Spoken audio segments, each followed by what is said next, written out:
Okay. I don't know what I'd do. Hi, Susan. Hi, Megan. How are you doing today? I'm great. How are you? I'm very well, thank you. I like your earrings. Thank you. I'm just They're from noticing. Nepal. Nepal? Yeah. I wasn't there. They were brought from Nepal for me. Very nice. Yes. Maybe one day I'll get to Nepal. You will. That would be very fun. I wonder what kind of essential oils they have in Nepal. Yeah. Yeah. Mountainous ones. Probably. I imagine so. Herbaceous and mountainous. Yes. Yes. Well, I'm very excited about our show today because we're going to be looking at carrier oils. So welcome everybody to Essentials Roundtable with myself, Megan Edge, master healer and alchemist, and my amazing, fabulous co-star. Thought I'd throw star in there. Star. Awesome. My amazing co-star, Susan Seal. And then I was trying to think, okay, what would be a really fun intro for you? Okay. And I came up with Essentials Oils Artist Oh. and Creative Healer and just awesome. All around amazing Just and awesome. awesome. All around amazing? Yeah. Okay. Susan Seal, not just awesome, but awesome. All around amazing. That's fun. So in today's show, as I just said, we're going to be talking about carrier oils because we spent the last 5 shows now, I think, talking all about the oils. And we're going to continue to do that. However, we also want you to know how to work with the oils. And in our previous show, we were showing some of the ways that we've created lip balms and skin creams and that sort of thing. But we wanted to talk specifically today about the kinds of oils that we use to carry our essential oils into our body. That's why they're called carrier oils. It is true because Yeah. essential oils are what are known as volatile oils. Mm-hmm. So as soon as they come out of the bottle and maybe if you put them on your skin, they start to evaporate. They won't go into your body systems without a carrier. Mm-hmm. A carrier is a fatty oil like olive oil, avocado oil, grapeseed oil. Yeah. The kind of oils you'd have in your kitchen. Right. Yeah. Yeah. And when you mix essential oils with a carrier oil, the carrier oil carries it into the body. Mm-hmm. And so there's a couple of things that we want to touch upon today when we're talking about carrier oils. And one of them is, what are the best carrier oils to use and why? And what oils should you not be putting on your skin? Yes. Please don't put these on your skin for a number of reasons. And actually some of the research that I've been doing around this is looking at even the oils that we have in our kitchen that are common kitchen vegetable oils like soybean oil, canola oil, the effect that long-term use of those oils is having on our health. Well, and if especially they're our not heart health. or organic, that probably the crop was sprayed with toxins to kill other things that are alive.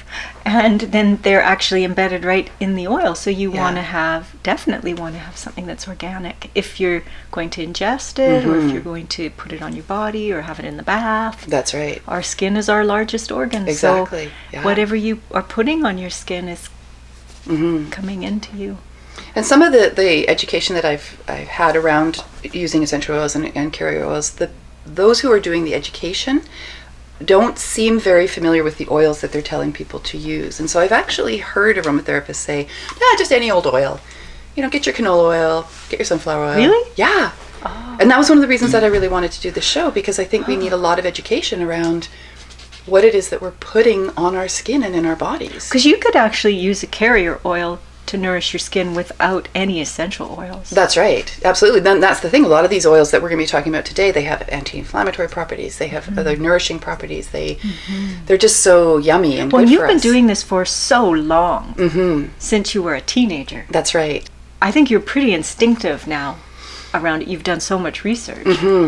Yeah, absolutely. And I want to share that so that our audience and people we love are getting the best for their bodies. Best for their bodies. Best for That's the what we'll body. call the show. Best for your body. Well, the thing about canola oil, I wanted to talk about this for just a little bit. I learned something today that I didn't know before. Oh. Canola oil is a Canadian invention. Or the canola plant is a Canadian invention. I think my grandfather used to have that on his farm. Is that right? I think so. Yeah. So it comes from a different plant called a rapeseed. Yeah, there's a picture of me running through the fields in a little white dress with little pink pockets. Oh my gosh. Running through the rapeseed. Yeah. When I came out the other end, the whole bottom of the dress was dyed yellow. Yeah, it's beautiful. Would have been. It is beautiful. And if you go up north, like into the prairies of Canada, miles and miles and miles of just Rapeseed. or canola, now canola. But the name canola actually comes from Canada and ola, and ola means oil. So it's I did not Canada know oil. I thought that was really neat. That's really neat. Unfortunately, it is a GMO. It is Yeah. a created plant. Ah, okay. Yeah, it's a gene splice plant originally from the canola oil or from the rapeseed, and I don't remember if I read what the other one was that they used to create it. And so are watermelons, apparently. Oh, yeah, okay. That just jumped into my mind. But You know, that makes me think now, because my grandfather, yeah, of course, was a farmer his whole life. yeah. And he developed cancer. And now it's making, and I've always wondered if it was connected to the farming, and maybe it was. Well, So was DDT being used in those days for the crops? probably. Because that was being used in people's houses. Women were being told, spray it in your cupboards, put it on your food, put it on everything. Here's an apple. Yeah, Let me top have it some with some TDT. Yeah, so and it's illegal in Canada to use it anymore. Well, I remember in the 70s doing a school report and learning about that, and people were still using it in a big way. I remember, we're going down a rabbit hole, but I remember Yes. my dad talking about That's our thing. the use of DDT and the connection with lower sperm counts, and that he was quite incensed at what is an epidemic for men right now in North America, because those compounds are still being used. They're just called different things, right? They're still being used. They're still getting into our water system. They're still getting into our bodies, and one of the consequences of that is lowered sperm count for men. Well, anytime we use anything on our property, it goes into the water system. So whatever you're using on your property, it's coming into the water system, which That's means it's right. coming into everyone's bodies. Yeah. Yeah. And when I was a horticulturalist, I had to take a special licensing in order to be able to sell pesticides and speak on pesticides. And the pesticides at the time were in a locked shelf Oh, nice. in the garden center. And only those people who had taken the training were allowed to have the key and talk to the customers about the use of pesticides. But what shocked me so much was how many people were willing to pour Roundup all over their front lawn without understanding that one of the ingredients in Roundup is still DDT. Oh, I had an experience with Roundup that taught me. I had a commercial space and there were all these weeds growing out in front of it, and I used a little bit of Roundup. And then the construction worker who was coming to work on some things inside brought his dog. And his dog ate some of the plants. I don't know what I was thinking. Yeah. But I remember watching and freaking out and running to him, and he's like, "Don't worry, he's going to be okay. Don't worry." And I was like, "No, I'm not okay." Like now I'm traumatized. I pulled everything out, and it was like I guess I needed some kind of terrible experience to really get it. But I hadn't thought. Right, and it's what you were told. The commercials tell you, and everybody it's tells in you. the store, and you think if it's Yeah. in the store, it's safe, and that's not true. No, it's not true. really not true. You have to actually educate yourself. I Yeah. know so much now. I would try to talk people out of buying the pesticides and the herbicides. Well, Young Living doesn't even use them. That's right. They use like They use essential the oils, oils, yeah. and they do special things to the Yeah. soil, organic type things to make the soil strong, and it's all sustainable. And That's right. And as we've described or discussed in other episodes, we love dandelions. Leave the dandelions alone. Leave the clover Dandelions are alone. Leave the moss okay. alone. Leave the spiders alone. Some of those pesticides are for spiders. Do you know that if we didn't have spiders on the planet, we would be overrun with insects? Love your spiders. They do good work for you. You don't have to have them in your house, but that's what the cup's for. Take them outside. we have a lot of cups in our house. Yeah. But anyways, back to canola. Okay, canola. Canola, don't put canola oil on your skin. Okay. And in fact, there's a lot of research now which is suggesting that you should probably just not actually have canola oil in your kitchen.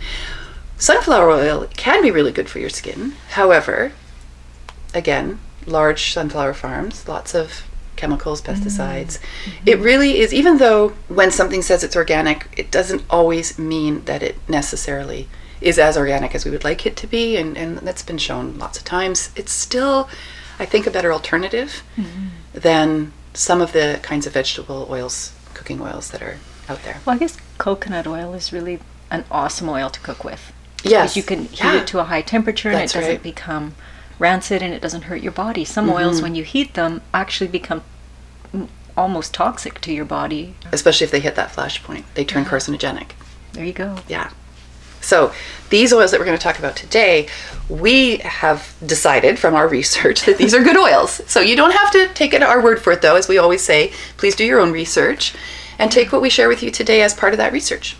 And some people have oils, once you start using them, that they like. Yeah. And I had a question at the last gathering we had, because I had quite a few carriers, and she said, don't they go rancid? And I said, well, I don't usually have this many. Like, my favorite is jojoba. And so I always have that and fractionated coconut oil. Yeah. But I do buy other things when I have other people coming, so use them. Yeah. Because some oils do go rancid. Well, and one of the things that causes that rancidity, is that a word? It is now. Rancidity. I've decided that's a new word. Is in fact the contact with our own skin. Because we have oils. We are oily. Yes, we are. As a species, we're very oily. We have oil glands. We have sebum. Our skin gets oily. That's part of our protection. It's like a barrier on our skin from the things like radiation and dryness and other things like that in the environment. But we also have salts on our skin. If we touch an oil, that's going to create a reaction. And it's one of the reasons why, and I saw somebody do this at the last gathering we had, and I ran over and said, don't put the top of the essential oil bottle on your hand. No. It's so funny. Let it drop, when you let it drop. I'm constantly doing that. I go, no, the oil doesn't come out of the hole in the middle. There's a little pinprick hole in that donut. Yeah. So you just wait. Just wait, let it take its time. Yeah. Some oils are thick, and you end up having to actually take that off and put a dropper in. You know, some oils are really, Oh, that's a good one. Which one's that? Idaho Blue Spruce. Yeah. Smells good, doesn't it? It does smell good. So I think one of the questions that a lot of people has is about using oils neat or using them as with carriers. And you did a wonderful video in your other oil group, Oils with Susan. Dilute. Dilute.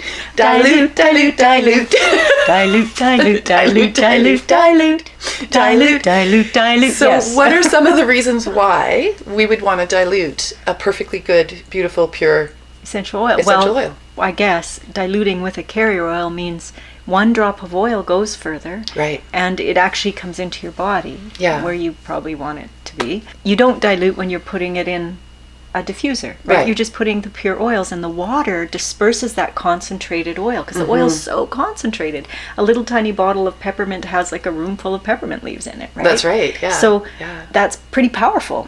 So a diffuser is a diffusion mechanism. Right. Where carrier oils are also a diffusion mechanism, and you want to diffuse so the oil goes further, so it's healthier for you. An oil that's super undiluted, just pure out of the bottle, sometimes won't be as effective for your body as one that's diluted. Right. That's just the way it seems to work. Yeah. Because the oils are made up of molecules.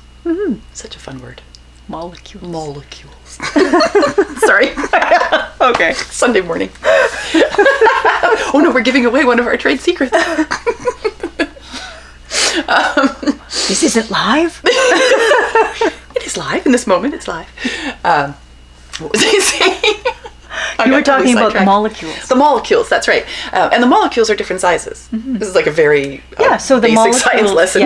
of an essential oil are super tiny. They can pass the blood-brain barrier. They're so small. Where these are super big, fatty. Yeah, that's right. And so together they create this really potent relationship so that the oils can be more effective. Yeah. So those oils that are hot oils, especially hot oils, like my cinnamon in the bathtub story, you might recall. Those ones especially need to be diluted before you use them. You know, in that book we usually give people, there are dilution charts for the single oils and the blends. So it says this oil is better used diluted to 20% or less. This one minimum 50-50. This one you could use neat and it's not going to hurt you, like lavender. Right. And some, a frankincense can be used neat on your body. It's not going to hurt you, but you'll feel it. If you ever use something like cinnamon, undiluted, you will never do it again, or oregano. If you try different brands, you will find some oils, especially like, I'm going to say like non-Young Living oils, like oils just from a store, even a health food store.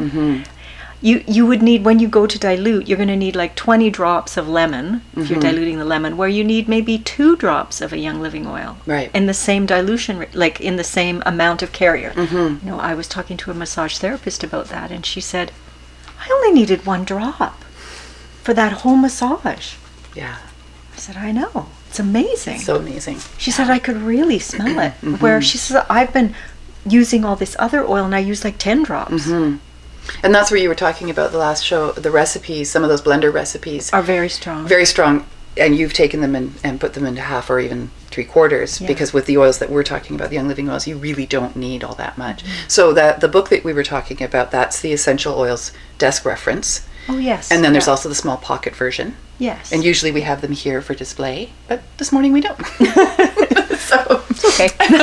But we'll reference it for you so that you can So find you yourself a have all copy. kinds here. So you've got a big thing of grapeseed oil because I you do. actually use that in cooking, don't you? I do it. Yeah, this is my I use it go-to for too. cooking. Yeah, I so I've love got a that. great big thing, and also because it's a nice thin oil, that's one of the reasons that I like using it for the essential oils on my It's my nice skin. in massage too. Because it doesn't go in too quickly, but unlike olive oil, which is a heavier, thicker oil, it does absorb within a reasonable amount of time. So I keep this in my office because there's not as much space. So you can get little small amounts Of course, yeah, grapeseed oil. You yeah. don't have to... No, this is just economical. Costco.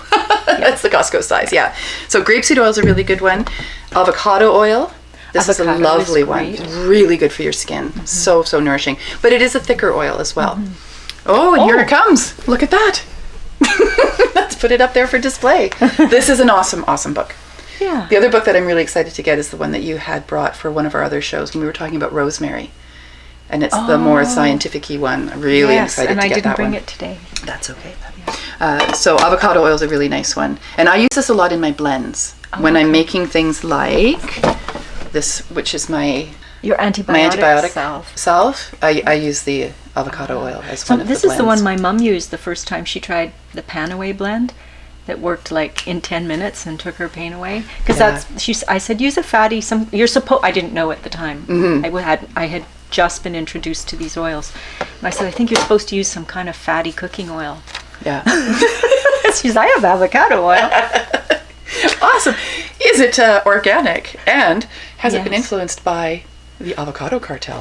Yes, well, I don't know, but that's sad too. But know. I think we're going to see more and more coming out about that. But we have a lot of people to feed on the planet, so Exactly. that's going to happen. This is a non-GMO.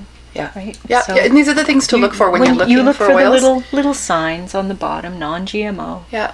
and the ingredient, avocado oil. There's nothing else in it. That's right. Yeah. Yeah. That's what we want for sure. Okay, what else do I have here? This is St. John's wort oil. Oh, I have some of that too. Yeah, and St. John's wort's bring been it, I used for forgot. decades for helping with anxiety and depression. And It's that's very a great uplifting. oil, a carrier, if you have pain in your body, using St. John's wort, calendula, and, it's just gone out of my mind, and blend them all together with, wintergreen, or with Dorado Azul, or with some kind of oil Yeah. that's good for relieving muscle That's right. tensions. Yeah. 'Cause they work So that will together. enhance the healing effect. So even just using that on its own will do that. That's right. So I sometimes put that in my bath, or I'll mix my nice. oils into the avocado or into the St. John's wort, and then put the St. John's wort oil into my bath. Beautiful. Help, lift my spirits if I'm feeling a little down. Absolutely. Yeah. What's this one? Oh, you have rose hip oil. Yeah, this is, I think this is a pure rosehip oil. Cold pressed, that's the other thing that you want to look for in your oils. You want them to be cold pressed, not heat pressed, because the heat actually takes away Wait, the goodness. the goodness of it. Yeah, that's way too small for me to read. Even with my reading glasses on. But these oils in this kind of a label, these come from Ashbury Aromatherapy. And they're a Canadian company. Oh, there's Meadow Foam. Yeah, Meadow okay, Foam. out of Vancouver. Out of Vancouver, that's right. And they also do color therapy there. So you can get these wholesale. You can open up a wholesale account on Ashbury Aromatherapy, and you can have access to all these oils. And they come in lots of different sizes. So these are smaller ones because I wanted to try them. I'm in love with Meadow Foam oil. I know, It is- I've loved it too, and it's everything so- you've used with it. Yeah, really it's just wonderful. absolutely gorgeous. It's like silk. Reminds me of silk. Yeah. This is their larger size. This is their fractionated coconut oil. Oh, nice. Really long shelf life. Yeah. But the one that has the longest shelf life and will never go rancid is the holly. Oh, oil. that is good to know. No fragrance. A very, very thin. So this is excellent for diluting and then using in dropper bottles. So I've never seen holly oil in a store. No, I don't think stores carry holly oil. Not that I have found either. You have to buy it from a wholesaler. Okay. And one of our members, Coral, she was talking about how she was able to get it wholesale as well for her aesthetics nice business. Okay. Yeah. So aesthetics massage businesses Yeah. usually have things like that. I tried this as a massage oil, and I found it too thin. It disappeared into the skin too quickly. For the foot chakra massage that I teach with so IEM. you use grapeseed for that. So I would use grapeseed for that, yeah, because it has longer. But for shelf life and extending the shelf life, this is the oil. This is my go-to oil. And because it's so thin, it comes out of the dropper bottles really well. And what So do you have think got? about sesame oil? I love sesame oil. I like love it too. sesame oil. My former mother-in-law, who was an absolute dear, she turned me on to sesame oil for leg cramps because it's very high in magnesium and calcium. Oh, cool. So she would get leg spasms at night, leg cramps at night. So she would put on the sesame oil and then put her socks on, and she wouldn't be woken up in the night with leg cramps. Well, that's good to know, especially for people who maybe have a husband who has like Spastic restless leg syndrome. yes, exactly, restless leg syndrome, or any kind of spasming. Okay. So this is really good. The sesame oil would be really good to use. So for Dave sore muscles. has been having back spasms. Oh, Okay. Dave. So maybe some sesame Some oil for sesame Dave. oil would be very good for him. What and about some sweet basil oil. almond? Oh, basil. Yes. Well, I Yeah. actually rub his feet every night with basil, cypress, all the raindrop oils. What a lucky guy. I know. I sure hope he appreciates that. Me I too. don't do that for Darren. Well, it's a selfish reason What is that? because all the oils in the raindrop are really good for immunity, and he gets a lot of colds. This is my experiment to see if we can get him through, because he had such a bad cold in November. It went on for weeks. It was deep in his lungs and coughing. It kept me up. So if I do this and he doesn't get sick, I get more sleep. Awesome. So it's really about me. It's really about you. I love it. Sweet almond? Excuse me. Your turn. I did it last time. Apparently I'm having a reaction to sweet almond. You know when you take a gulp of water but you get a gulp of air at the same time? Or if it goes down, at least it didn't go down the wrong pipe. Oh, no, it didn't go down the right pipe. Yes. Excuse me. I really love sweet almond because it's a nut oil. And nuts, they're so good for you. I love nuts. And the oils that come from nuts are so nourishing for our skins. Do you know what I forgot to bring today? I do not know what you forgot to bring I today. meant to bring, Young Living has these amazing massage oils. Oh, I was thinking about that. And I have lots of them. Oh. And I actually, we'll have to do a show on that because Okay. I didn't bring them. That's okay. They have what they call a V6 carrier oil. And it is a mix of several carrier oils. Right. But it does have wheat germ and it has sweet almond oil. So people who are allergic to nuts shouldn't use that. And Right. people who are gluten sensitive probably don't yeah. do the wheat germ. No, they wouldn't do the wheat Yeah. germ. It'd What be about inflammatory. apricot kernel? I love the idea of it. I don't think I've worked with it before. Does it have a smell? I haven't opened it. Oh. It was one I hadn't tried either. Oh, okay. Now it's open. Now it's open. When we do our kitchen blending show. We can do that. Oh, yes, no scent at all. Yeah. Yeah. Beautiful. Yes, I've seen it many times, but I'd never tried it because I like jojoba oil. So if we're talking about if you're celiac or gluten sensitive, you shouldn't be using oils that are made of wheat germ. What about if someone's allergic to fruits? Would they not be able Oh. to use the pits? Well, I don't know. Yeah, You know we'll what? have to I find out. don't know enough about that. I think if they have those sensitivities, maybe a test, do a test, and maybe just stick with coconut oil. Yeah, unless you're allergic to coconuts. Unless you don't like coconuts. Well, like I there's don't so- like the smell of coconut. So Oh. if coconut oil smells like coconut, I can't Yeah. use it. So if I go for a Okay. massage and they have a scented coconut oil, Right. we don't use it. Okay. It just turns my You don't stomach. like the smell of it, yeah. I Well, get this is some, what's so amazing though. What we're demonstrating today is there's so many options, right? I There's know. so many, so you can find the one that is best for your body. Yeah. What else do we have? Well, we've talked Because about grapeseed, apricot. That's for something else. Vegetable glycerin, sesame, and then I do have oils for skin serums, and the shea butter. Shea butter is another thing that we often use in. It's a type of carrier, but because it's hard. Yeah. I don't know if you. It helps to thicken.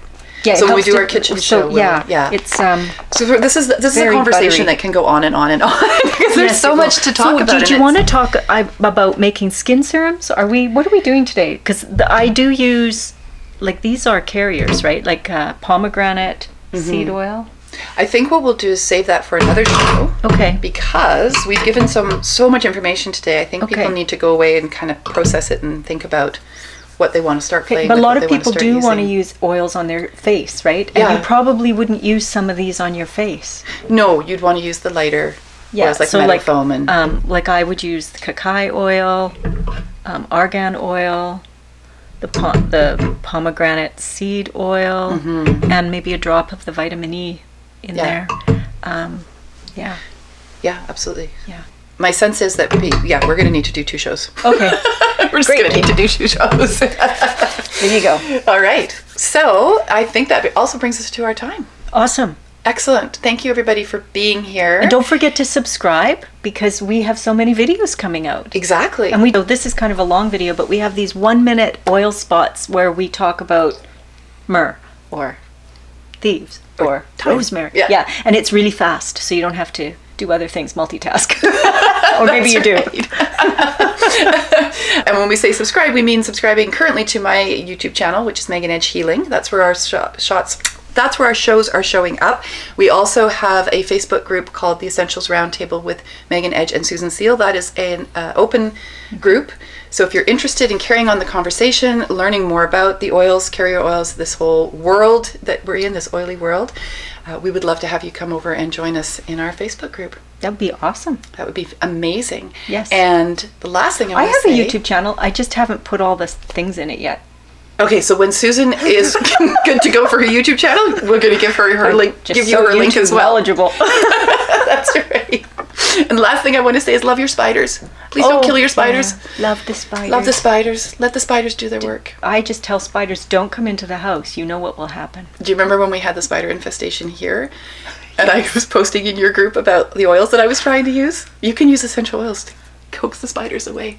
Bugs, there's certain oils bugs don't like. That's another show. Okay, another show. Thank you, everybody, for being here today. Bye. Thanks, Megan. Thanks, Susan. And scene.